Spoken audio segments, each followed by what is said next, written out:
then we pause. I now call to order this special emergency meeting of the Anchorage Assembly.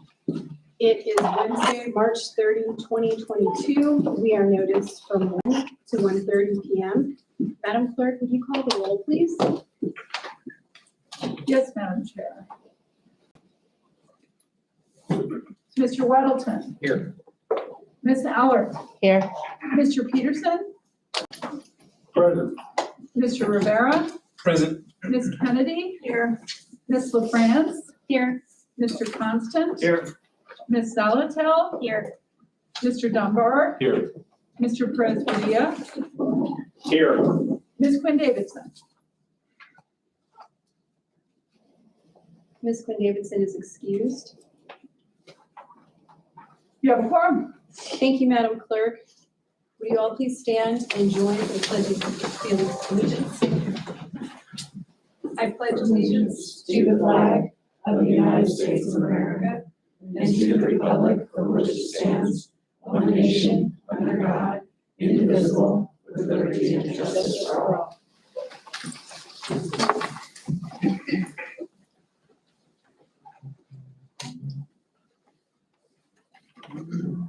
A land acknowledgement is a formal statement recognizing the indigenous people of a place. It's a public gesture of appreciation for past and present indigenous stewardship of the lands that we now occupy. It's an actionable statement that marks our collective movement towards decolonization and equity. The Anchorage Assembly would like to acknowledge that we gather today on the traditional lands of the Dena'ina Athabasca. For thousands of years, the Dena'ina have been and continue to be the stewards of this land. It's with gratitude and respect that we recognize the contributions, innovations, and contemporary perspectives of the Upper Cook Inlet Dena'ina. Thank you, Mr. Vice Chair. So thank you all for joining us here today. We have convened at the request of the mayor, who is seeking to extend the emergency proclamation that was issued on Saturday in response to the Highland Road avalanche. First, I just want to note that public safety is what's most important, and thanks to all the municipal employees and others who have aided in the response to the avalanche. Thankfully, there have been no serious injuries, or my understanding, there has been no damage to property and the loss of life. For that, we're grateful. So per code 3.80.080, the emergency proclamation expires in 48 hours from the time it was issued. Per code 1.05.020, Saturdays, Sundays, and holidays are not included in that computation of time. And before we get into the substance of the matter before us, during which time we will hear from the administration on the reasons for why the extension is being requested, I want to pause for any process questions from members. Mr. Gates is here and available to address any issues or concerns. Ms. Zelatel? Thank you, Madam Chair. Could we take 4 minutes to be able to read these documents before we hear the background and jump in?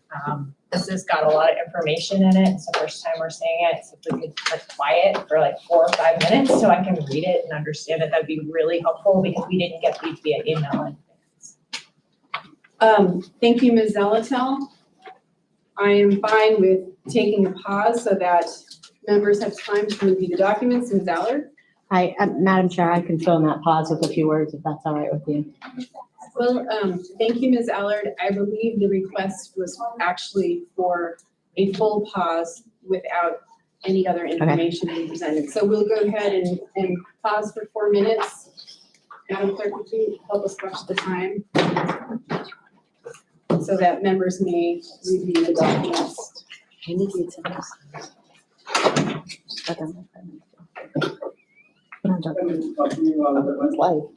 yeah, don't worry about it. Folks on the phone, if you could please make sure you're muted. Thanks. Thank you, Mr. Rivera.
Madam Chair, that is 4 minutes.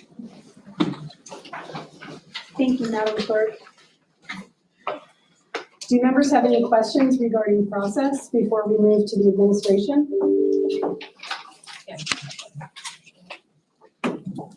And actually, before I go to you, Ms. Zalato, I will read 4A into the record and then go to, I apologize, I should have done that first. Let me do that now, and then we'll continue the process and move to substance. We now have before us item 4A, resolution number AR 2022-97, a resolution of the Anchorage Municipal Assembly extending the declaration of civil emergency avalanche issued by the mayor of the municipality of Anchorage on March 26, 2022, Department of Law. What is the will of the body? Move to approve. Second. A motion to approve has been made by Ms. Kennedy and seconded by Ms. Allard. So go through the queue, and if members have questions on process, and then we'll move to the administration with a briefing on the situation. Ms. Elliselle? Thank you, Madam Chair. I was just wondering if we needed to go through the late on the table procedure for the emergency ordinance that's also here, if it's going to be coming before us today in this meeting, or if that's something is separate and set aside for just introduction at this time. Thank you, Ms. Zalatel. Mr. Gates, would you be able to respond to Ms. Zalatel's question concerning the emergency Yes, ordinance? in our charter, section 10.23 allows an emergency ordinance to be laid on the table and introduced and passed at the same meeting. So this could be addressed at today's meeting. We also have in our municipal code, section 230, regarding special meetings, emergency special meetings, that says, call of the meeting shall have the purpose of the meeting, and that the subjects that can be addressed need to be within the purpose of the meeting. And there's a sentence for emergency special meetings, and it says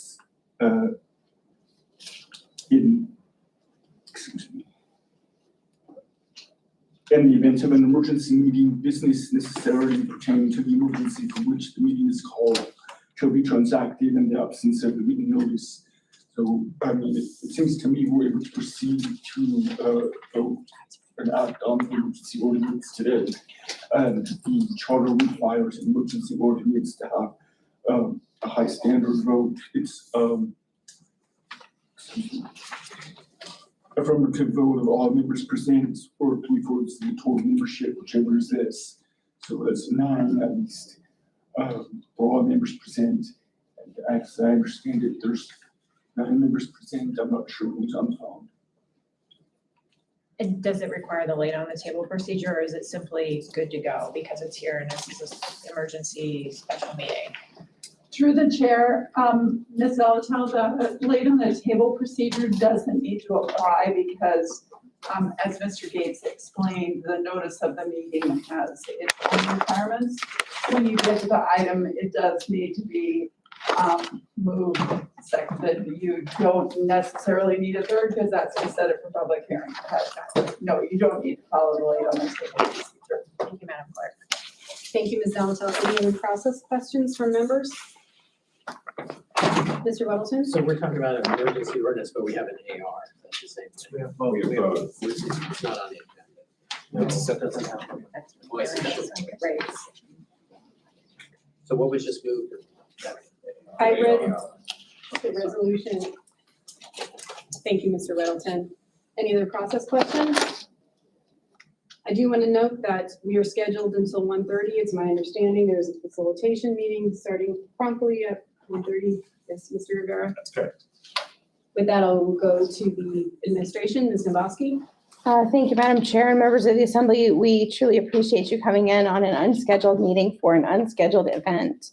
As most of you have seen in the press, around 11:30 p.m. on Thursday night, we had a massive avalanche impacting the residents of the Highland community, approximately between mile 7 and 7.9. The size of this, it's really hard to visualize until you've seen it, but in the center of the chute, I'm being told that the depths could be as much as 120 feet of snow. So that's significant. The width of it is 300 to 400 feet in places.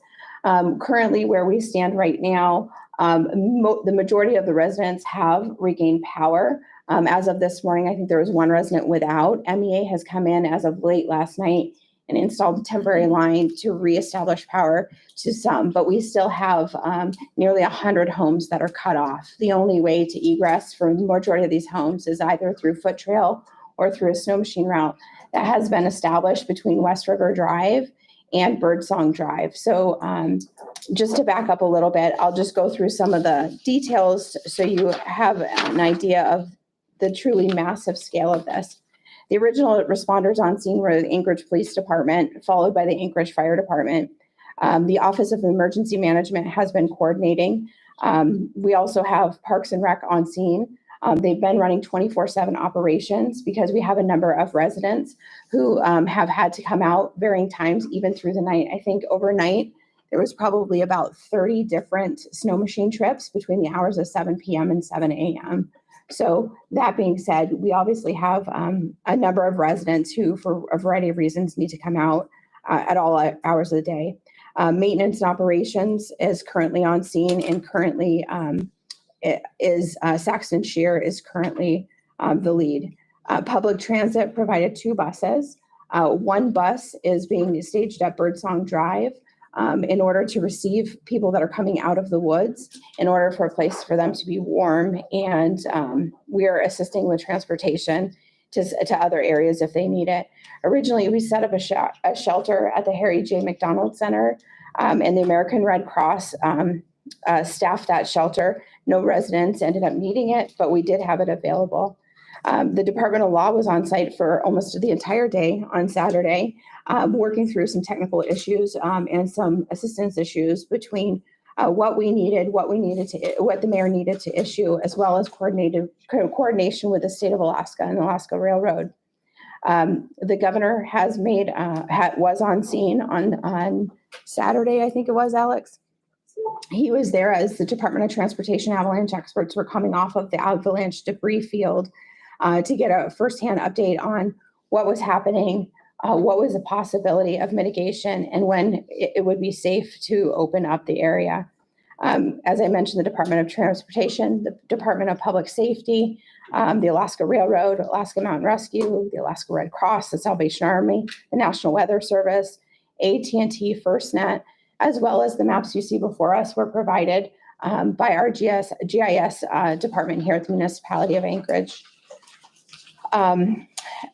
As soon as the avalanche experts came off the slide Friday night, we recognized it was still an unstable field. We couldn't put any crews on there to start clearing the road because it was such a significant event, and there was a significant hang fire around the rim that potentially could come down, as well as a significant amount of debris that had not broken loose. And so it was not safe to commence with snow hauling operations. Through a lot of discussions and a lot of avalanche experts coming out, evaluating the field, we were able to come to an agreement with the state of Alaska, and one of their avalanche technicians did perform mitigation work on Sunday after the evacuation of the area.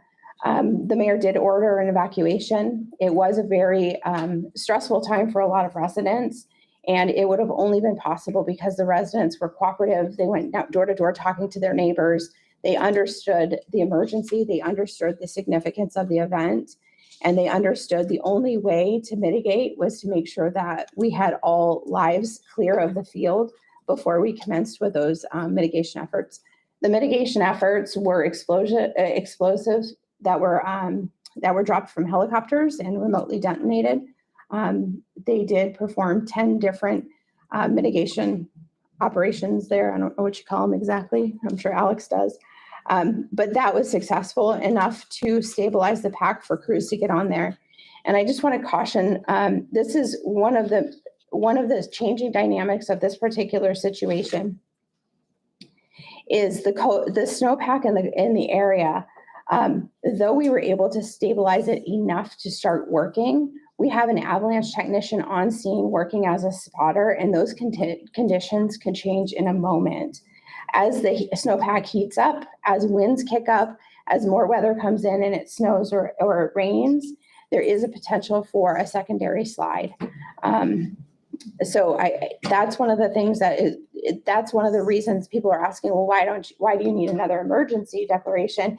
It's simply because within an hour, we could get a call that says we have to evacuate the area because the conditions have changed so much so. All crews that are working on the sites currently have to wear avalanche beacons, and we have avalanche experts again. We've had one on site. We had 2 more coming in this morning to reassess and reevaluate. This is a unique and historic moment. It is not very usual for the municipality of Anchorage to have a massive avalanche in a residential neighborhood. This is a residential neighborhood, and I brought a map here that shows you all the houses that are in the area, as well as some aerial photos, so you can absolutely see. We got very lucky because the avalanche came, it pushed in a garage.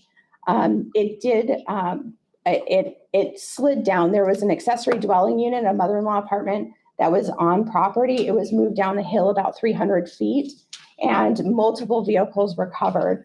And when I say covered, we're talking with 40 to 60 feet of snow. There was damage to property, but thankfully there were no houses that were absolutely destroyed. So that is good. For that, I think I would like to turn it over to the Anchorage Fire Department now, just to kind of give you an update of some of the operations that happened, whatever I might have missed, and then we'll be happy to take some more questions. I'm going to defer to Chief Boyd, who was the incident commander during the most critical phases of the incident. So as Manager Bosky mentioned, I'm Alex Boyd, as the Assistant Chief. I was the incident commander for a portion of this and through the mitigation process. She has mentioned a lot of the key efforts that we were able to make and take care of through the weekend to place us in a stable sense so that we can get to work. It is important to remember that this instability does remain, and every warm day, every cold day, every bit of snow or wind changes that environment hourly. And because of that, this bowl that we were working in on this event is just one of about 7 in this area that poses a risk to this environment as they work. If that risk does increase, we will be forced to go back into an evacuation phase, go back into a life safety management element. And I believe that is part of the reason that this instability justifies a further interest in the declaration of emergency extension. Thank you very much, Alex. And as he pointed out, Alex was the one, he was at the tip of the spear for the most of the emergency operation incident through the evacuation and the mitigation. As of today, we've shifted that to Sexton Shear, Director of Maintenance and Operations. However, we are still very much on standby. If at any point the snowpack, it becomes too dangerous to do M&O operations, snow hauling, then it'll automatically revert back to the Anchorage Fire Department, where they will take over for life safety issues again. This snow hauling operation currently right now, on the roadway itself, there's approximately 30,000 cubic yards of snow. That means it's going to take well over 4,000 dump trucks to move it. At the bottom of the hill, there's a DOT snow yard where we've already filled that as of this morning. And now they're moving to their secondary location, which is it's an Okluna snow removal site. And we are working with the Alaska Mental Health Trust to potentially, I think through real estate, potentially if we need a third area, they have some property that is close to this location at the bottom of the hill. So that will be something that real estate will be approaching them to see if that's a possibility as well. I was up there last night, and as I said, MEA crews were working. We have created an overlay over the avalanche where we can get snow track vehicles now over the avalanche site. However, that's only provided the snowpack that still remains stays stable. If at any time again, if the weather turns, and in this particular area, it can be it can turn fast. If that turns, then again, that would be cut off to us, and we would have to only be able to use the snow machine access more than likely. I know AFD also has LifeMed on standby, so we do have some medically fragile folks that live in this area. So if somebody needs to get out, There's a firefighter who lives on the other side of the slide who has a radio, who has been our first line responder for medical reasons or for medical issues. He'll be able to assess them and then get a message back to AFD that we need helicopter egress if that becomes necessary. With that, I think I'll just stop. And like I said, I have maps here and I gave some laminated maps that I passed around the table so people could see the slide area. All those little dots you see are houses. I'm happy to bring you up here, show you the map, show you the slide area, answer any questions you have. Thank you, Ms. Dabowski. I just want to note, we have 4 minutes left. To extend the meeting till 1:45. Motion to extend has been made by Ms. Zolotel and seconded by Mr. Constant. Any opposition to extending to 1:45? Seeing none, we are extended. Mr. Weddleton? I have a couple of questions. What is federal assistance? What program would that be? Is Amanda here? I don't see Amanda here. We have received a state declaration of disaster. So we have been told by the state 100% of our avalanche expenses will be reimbursable by the state. But if there is something that isn't reimbursable, we are going to apply with FEMA for a disaster, to potentially access disaster funds. I can get back with you on the specific program. I don't know it off the top of my head. I didn't think there someone had a big mudslide thing. I killed it. It was horrible. So that's kind of your parallel with, I think, worse, but I don't know. Public assistance. I'm being told on my iWatch, it's the public assistance program through FEMA. Go ahead, Mr. Weddleton. In the EO2, and I think elsewhere it says it's to protect life in and adjacent to the municipality. So maybe that's standard phrasing, but what would adjacent to the municipality? I mean, do we have any authority outside of the municipality? For the chair, Mr. Weddleton, this is Claire Christensen. Deputy Municipal Attorney, I believe that's standard language that we include in our emergency declarations. So, Because sorry, no, go ahead. Embellish. I would assume it's because if we have to step out of boundaries, right? The emergency cut order would cover those costs still, even if we aren't exactly clear on the boundaries at the moment, right? That happens a lot around the boundary between municipality and the valley and those kinds of things. It's sometimes unclear exactly what the boundary is. Okay, so that's more about us than telling Wasilla Police to butt out, we're coming in. Okay. Then you used a phrase, and this was an answer to some question I had sent. You said you're using the existing contractor. Contractor for who? Snow hauling. So for example, that's going to be the largest part of our operation is snow hauling. Currently, the Chugach Eagle River area is served by a private contractor. And so we're utilizing that contractor to do the snow hauling operations. It's very likely we're going to have to come back to the assembly for an amendment to that contract. I was researching this morning and I haven't actually got the copy of it in my hands, but it would not be surprising if we exceeded the current authority on that contract because of just the size and scope of this particular avalanche. Okay, kind of follow through. So you're saying that McKenna's the contractor for Subversa. Mhm. So this is kind of a Subversa thing. Exactly. Okay. Thank you, Mr. Weddleton. Mr. Constant? Thank you. I have a few questions. First, there are two proclamations, one and then one behind it. And they're generally the same, they're both the same date. One has a typed in date and one has a different timeline for its process. Why do we have two? And I assume the second one is the one that we should be considering the one that is valid at this time because it doesn't end on the 27th. It actually goes until the emergency abates.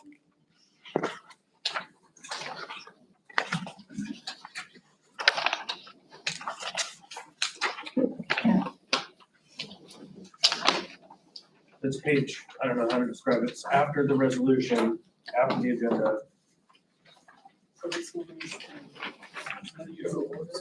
I see one is the order and one is the proclamation. Okay. And then, thank you. That's clear enough. Under the emergency ordinance that we're going to be asked to consider, there is a certification on the back that $1 million is for overtime and $500,000 is for other professional services. I was heartened to hear that it was municipal funding that was gonna be used in municipal overtime, but it sounds to me now like it's a third-party contractor that we're gonna use. Is then this expenditure certification here still matching with what you're expecting? If we're using a third party? Through the chair, Assemblymember Constant, let me rephrase this, how I think, what you think you're asking. There is no doubt, we have municipal employees that are working around the clock 24/7, not the same employees necessarily unless they're fire department, but we have Parks and Rec, maintenance and operations. We have multiple departments that are working, pulling 24/7 shifts. So that is one portion of the cost, but the largest amount of cost for this entire operation is going to be snow hauling. And it's because we have a massive avalanche to clear. So it's going to be both. So I just looking at how it's represented here. And so that's helpful information to hear that there's difference. Does the muni also have other snow haulers that it has on contract? I'm sure they do, but in this particular area, it's a Subursa area and it's under contract with the McKenna brothers. Right, I understand that, but we're now being asked to use municipal general area-wide funds to fund this. And so it really begs the question is, should we simply be using that one contractor or should we be working with the other contractors we have under contract for snow removal? Because it's area-wide dollars. I understand there's a geographical issue of where the snow is being taken from, but I just want to make sure we're getting the best opportunity possible for us using the Sure. contractors we have. That's a great question. I'm just gonna, from an operational standpoint, I'm just gonna be very candid. If you've driven up this road, it's very narrow and it's on the side of a mountain. And we have right now, I think the maximum capacity of dump trucks running up and down through this residential area we can actually, we're loading them as fast as we can and they're rotating. So I think bringing in another contractor, we would have to put that same contractor through avalanche stuff. And frankly, I don't think the road will support more than 20 or 30 dump trucks at a time. We have 20. So last thing I'll say, over the weekend, it was really hard for the chair and I to draft these documents that we needed to draft because we couldn't get information and we really never did. And so we made our best guess about the timelines and about when this thing should be extended to. It didn't come from the administration or the emergency operation team. It came from our best guess. And that was really hard for us because it felt like we're operating in a vacuum. And I'm not opposed to extending this emergency because I recognize the reality on the ground, but we can't have it this way in the future. We have to have better communication, at least between the leadership, because we just guessed what day to extend this to in this ordinance. I appreciate that very much. I would have been happy to take your phone call or had you at the station. Assembly members Kennedy and Allard just showed up at the station. Right. And so again, when we're in an emergency, I was most concerned about life safety. Literally, we had people walking out of the woods in their tennis shoes in the dark. And so the emergency operations is the first thing. And then we go through the process of having those communications. That's why I asked Alexis Johnson to call you specifically. I said, please call Chris and let leadership know what happened. So that's what happens in an No, I emergency. get that, and So I would just appreciate offer it. back that what you don't want in emergency, and I'm sure the fire department would agree with this, is people showing up to the emergency site unless there's a mission critical reason. And so I communicated through council, I communicated through attorneys, I communicated through Alexis, I asked for just a timeline. Like, what are we talking about? And so I just have to put that on the record here. And yes, I could have called you, but you were dealing with an emergency. You don't need a call from an assembly member haranguing you. I will always answer your call. And let me just add to that, Ms. Johnson and the mayor did contact me on Saturday, and I was told to please stay away from the area because of the limited access, which I completely understand. And I was further advised to email the administration because of the lack of connectivity in the area. So please understand that assembly leadership followed the direction we were given in terms of trying to obtain information. And I think frankly, it's just a matter of problem solving for the future. And hopefully we don't find ourselves in a scenario where there's an emergency proclamation required, but communication is essential. We're an important branch of this conversation. And this is the first time we've seen this document. Thank you. Mr. Constant. Ms. Zalatal? Thank you. So I'm just curious about the timeline and what's the plan for clearing the area and getting everything restored? What's the best estimate in terms of everything goes smoothly? I totally got all of the tenuousness of the situation. How long until we think that this snow can be cleared and, essential services restored? Thank you. Through the chair, Assemblymember Zalatel, great question. We hope we can have it cleared within 2 weeks, weather and situation depending. So if we have to stop to do mitigation efforts again, obviously that would push the timeline back. But we were thrilled. MEA had originally told us 2 weeks to restore power to some of these neighbors, and they were able to restore temporary power to the majority of them this morning, with one person without. So really, I think provided everything goes really, really well, I think 2 weeks and we should be able to have the road reopened and cleared and safe enough. And when I say road cleared, there's also going to be some of the avalanche debris that's in the chute that has to be terraced and removed as well.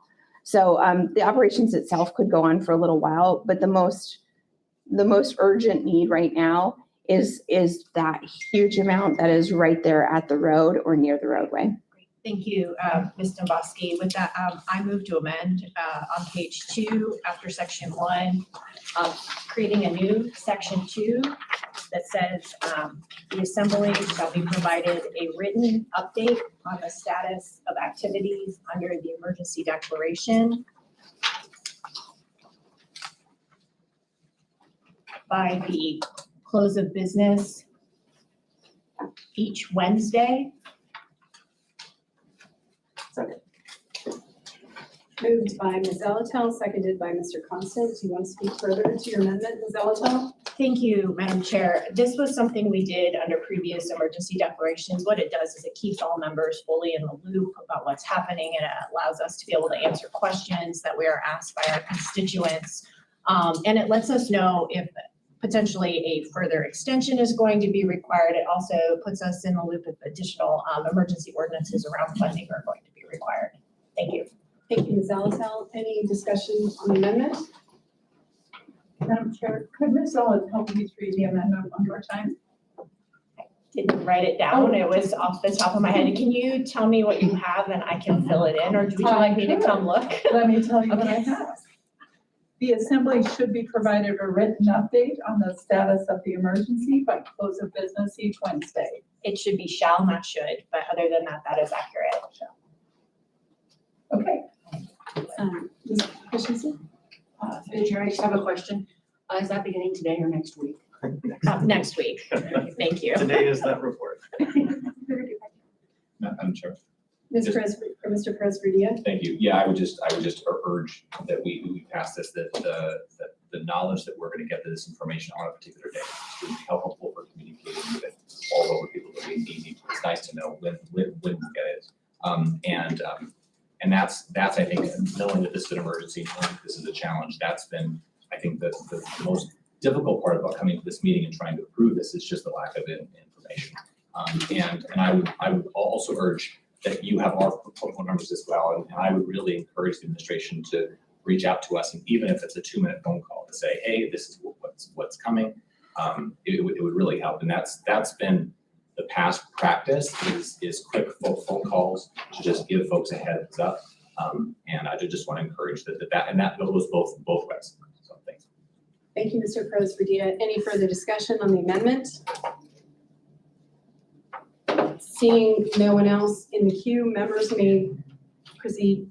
And Ms. Allard, you're in the queue. I'll wait until the Main other. motion, correct? Yeah, I'll wait. Okay. Seeing no other members in the queue on the amendment, members may proceed to vote on the Zalatel amendment that would add the requirement for the administration to provide a written update by the close of business each Wednesday, starting next Wednesday. Madam Clerk, would you conduct the vote, please? Yes, Madam Chair. Mr. Weddleton, Yes. Ms. Allard, Yes. Mr. Peterson, Yes. Mr. Rivera, Yes. Ms. Kennedy, Yes. Ms. LaFrance, Yes. Mr. Constant, Yes. Ms. Solomon, Yes. Mr. Dunbar, Yes. Mr. Perez Brillia. Yes. The motion passes 10-0. Thank you, Madam Clerk. We are now back on the resolution, the main motion as amended with Ms. Allard in the queue, followed by Mr. Weddleton. Ms. Allard? Thank you. I wanted to state that when I found out about the emergency declaration happening, I was at a function and it came up on my email. Right away, I knew what was going on. I hopped in my car. Mayor was headed over, so was everybody else in our community. Crystal showed up too. We raced up there, changed, and got right into things. But I have to tell you, to blame one person or another, whether it's the administration, that the communication wasn't there. The bottom line is I didn't have one assembly member contact Crystal and I. We could have completely briefed you of what was going on. We stood there, we listened, we had updates from MEA coming across the internet. We had updates from the MOA coming across social media as well. But, you know, if this happened in your community and lives were at stake and things were happening, I would call you, reach out if you needed me to do anything. You could have been briefed by us. So leadership didn't reach out to us. And to just blame one section that it was inappropriate or we were told to stay home, Crystal and I would have been more than happy to discuss things with you and had you come down and kind of see what was going on too. So we're on this body as well. It's our district, and I would have appreciated a phone call or two. So we have a lot of people to thank. I know that Chief Shoggy was on there. Chief Boyd was there. Saxton has been amazing. He's the director of maintenance. Mr. Bosky has informed us of everything that was happening. Mayor Bronson, he took us aside. We rode snow machines. We hiked up trails. We have members of the community, whether it was Debbie, Matt, Scott, Meredith, and we had an entire family that had been homesteaded there for generations that I reached out to, said, can you help us gather up these folks? And they did. So there was a lot of people involved, and it would have been nice to hear from any assembly member.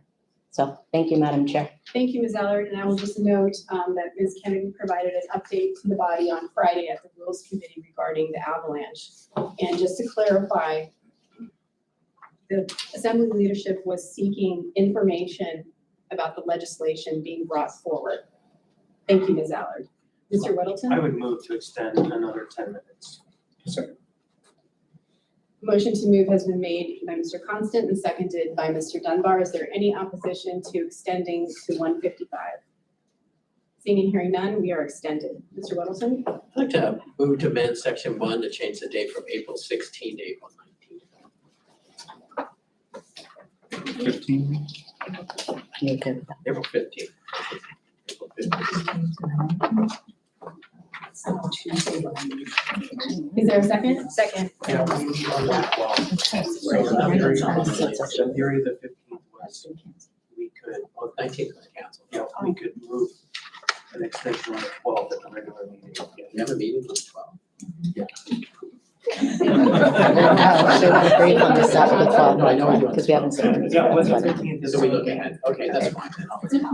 So the motion, Mr. Weddleton has withdrawn his motion and Ms. Zolotel has withdrawn her second. Go ahead, Mr. Weddleton. Yeah, I just want to address Ms. Allard's things. You know, I don't call assembly members for information because we have Open Meetings Act things, so it's not my habit to call. You know, I would expect, and I thought from the newspaper and so on, I was actually It wasn't directed to reasonably you, John. informed, but I mean, I wanted, we just don't call each other. It wasn't directed to you. You're fine. But whatever, It's directed to me. that's the rule. And that's all right. Thank you. Mr. Perez-Villa? Yeah, thanks. And I don't want to extend this too far, but I do think it would be helpful at some point, not at this meeting, because we need to get this through and move forward. But there is an issue here, because I'm curious who I call. I don't know who to call. I'm normally expected to receive a call. That's how when I got on the assembly and there's something going on in the city administration that it's important that I be aware of, I usually receive the call saying, hey, heads up, this is going on.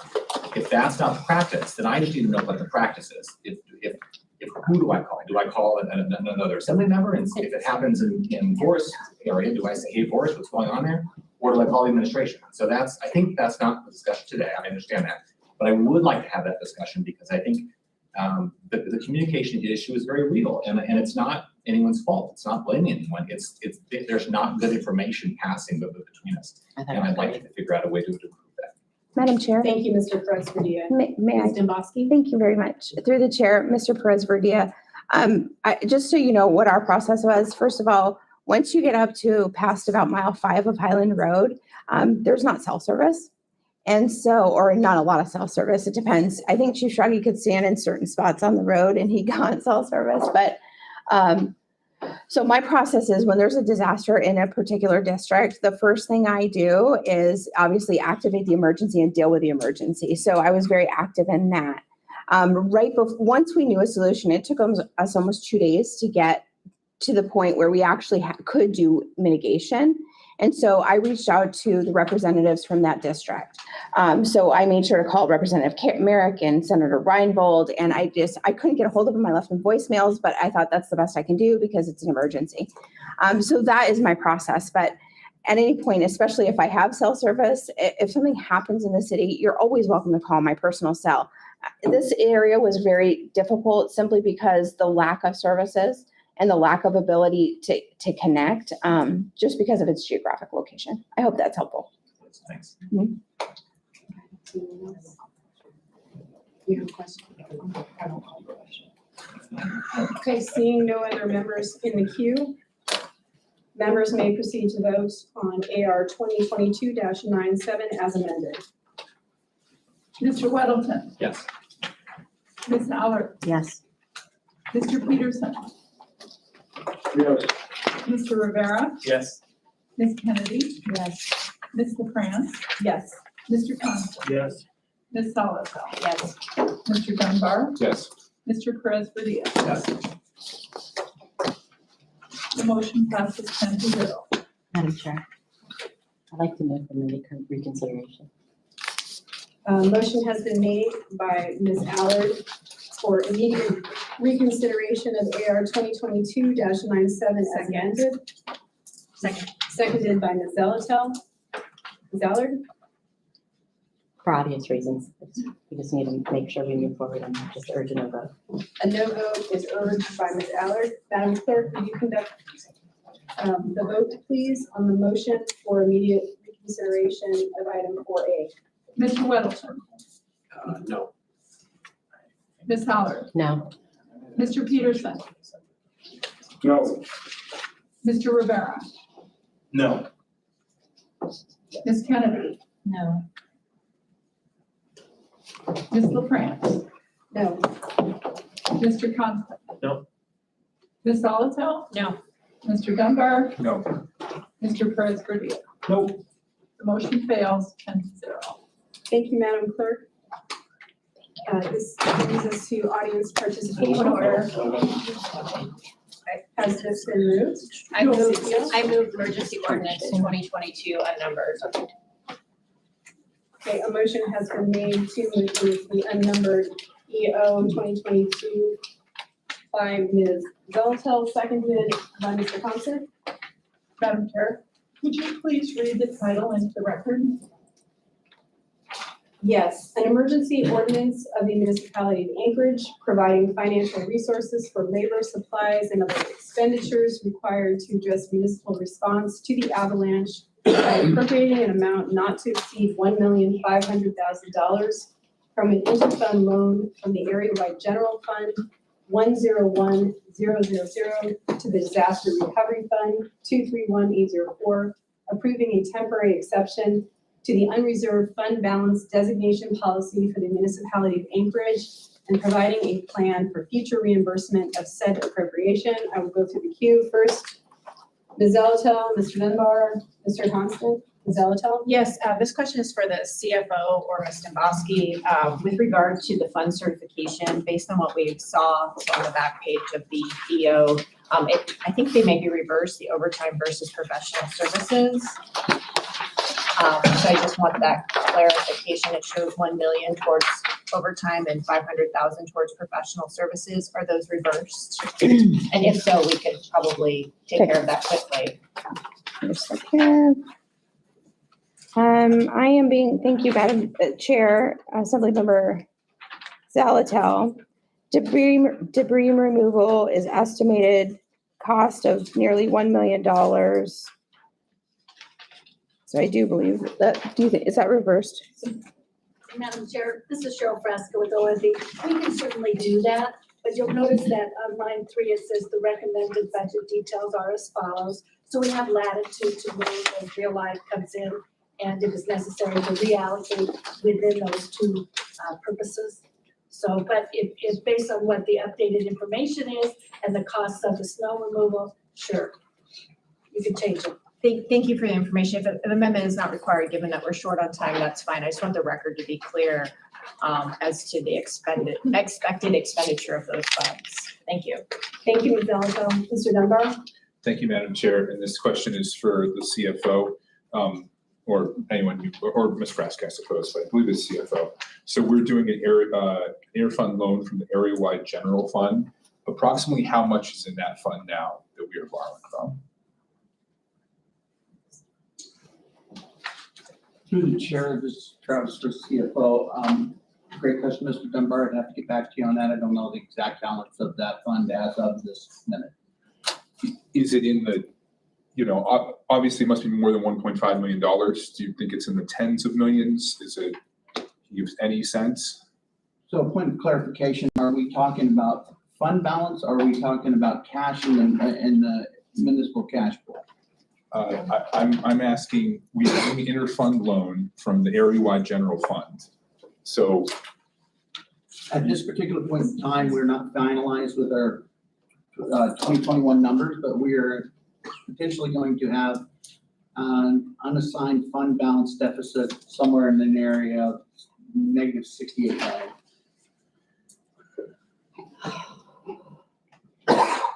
And so a lot of that we expect to be reimbursed by FEMA, right? But you are asking us to do another 1.5.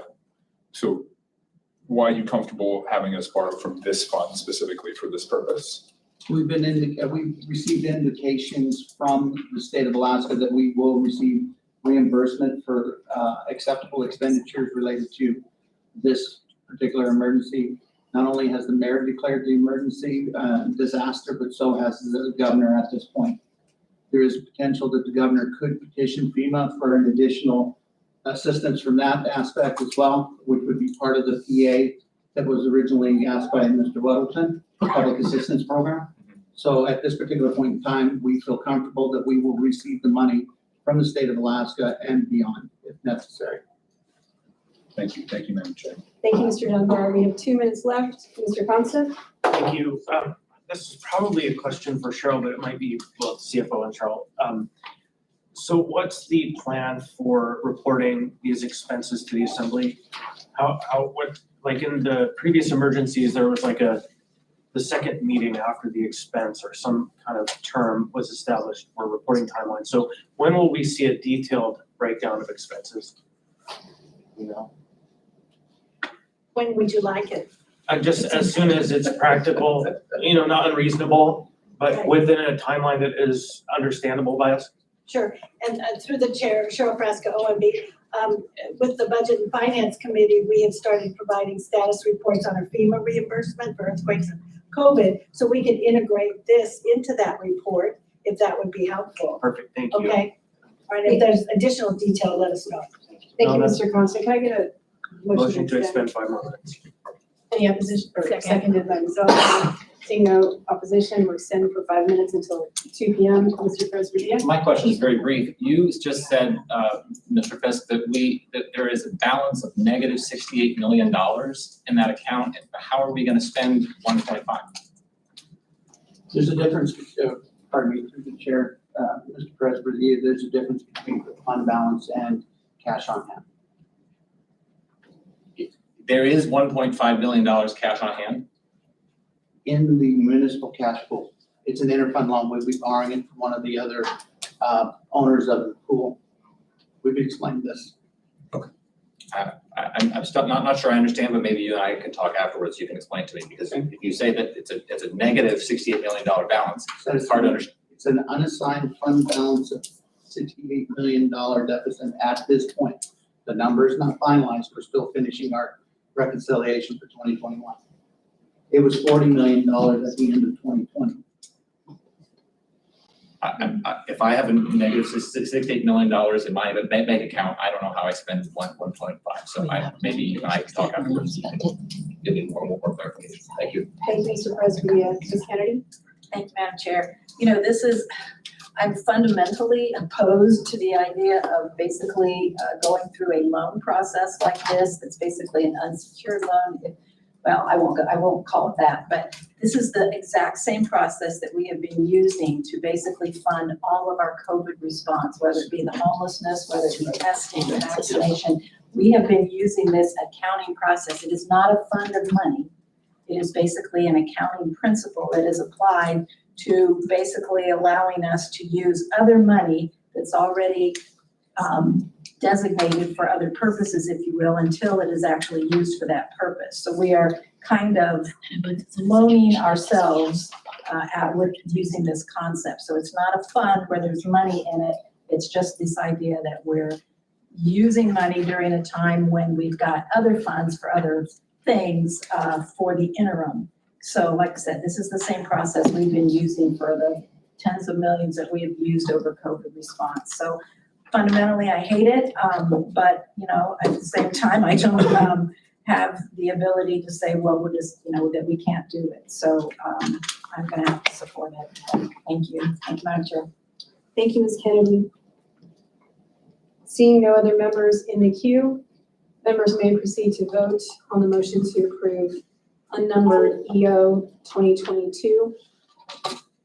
Madam Clerk, would you conduct the vote, please? Mr. Weddleton, Yes. Ms. Howard, Yes.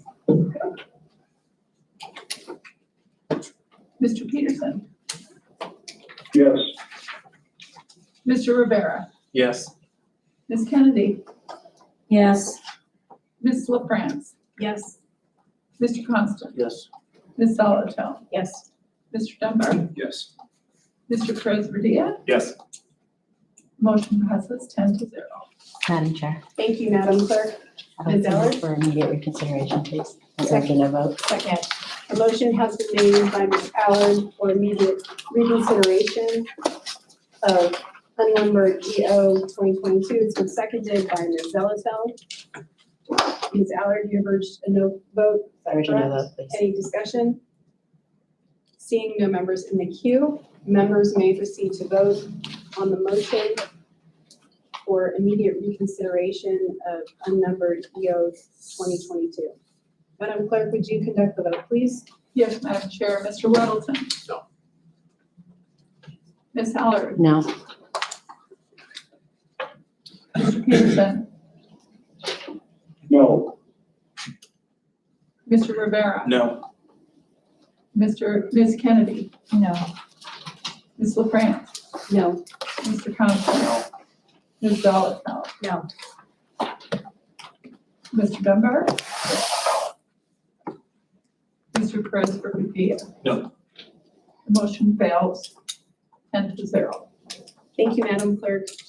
We have less than 2 minutes left, and we are now at audience participation. Are there any members of the public who wish to participate? Please come forward.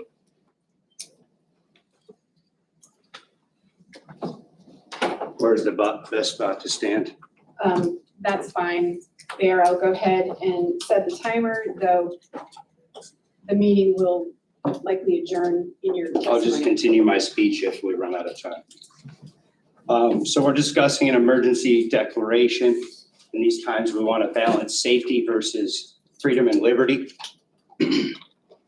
Through the chair to Member Perez Verdilla, if you'd like updates, it requires your presence and not being late to the meeting. You are the chair of the Public Safety Committee, correct? See, we, the citizens of Alaska, don't like giving up our rights to government to govern our own lives. So in here, it shows that we can charge people with a crime, a Class B misdemeanor, under Anchorage Municipal Code 8.30.015. Failure to follow an order during a civil emergency. And that can be given on page 9 of your packet by the fire chief or his designees, by the police chief or his designees. No body cameras, though. So how are we to ensure that liberty is upheld? Avalanche mitigation is done 365 days a year all around the globe. You didn't consult with any ski resort directors, anything like that? One avalanche director, are you kidding me? Snow hauling, a non-competitive bid given to a mayor's political donor, McKenna Construction. There's plenty of companies that do snow haul around the municipality of Anchorage. They do it every night, all winter. At the state level, we're giving up authority to the governor, right? Because even like the municipal attorney said, we're concerned about the boundaries. We don't know where the municipal land ends and starts.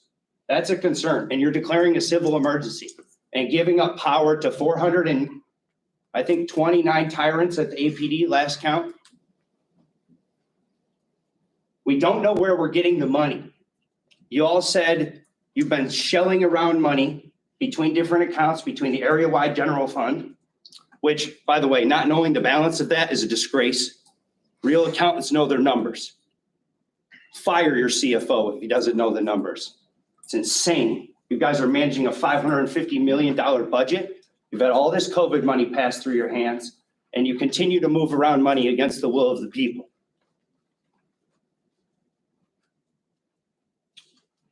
You cannot kick people out of their homes against their will. People have the right to property. You can't violate that. People have the right to liberty. You can't violate that just because you're declaring an emergency over an avalanche. I know this is a small area, but this is a precarious position. We fought against this for 2 years. And 5 of you are up for re-election right now. There's going to be a reckoning in this year's election. Thank you. Thank you for your participation. Ms. Navasky, before we go, I just want to say all reports are that the response up there has been exceptional. Thank you for your work. It is, and I just want to say this on the record, it was not me. It was the countless municipal employees, the volunteers, the neighbors. I cannot begin to tell you what an exceptional job the Anchorage Fire Department did in taking command of this scene and deploying the resources. So it's just a huge testament to how great our city employees are. Thank you. And it's Chief Boyd, thank you very 2:02. much for your response. Sorry, I said it did not again. Sorry about it. I don't know if we're gonna figure it out, but it's so.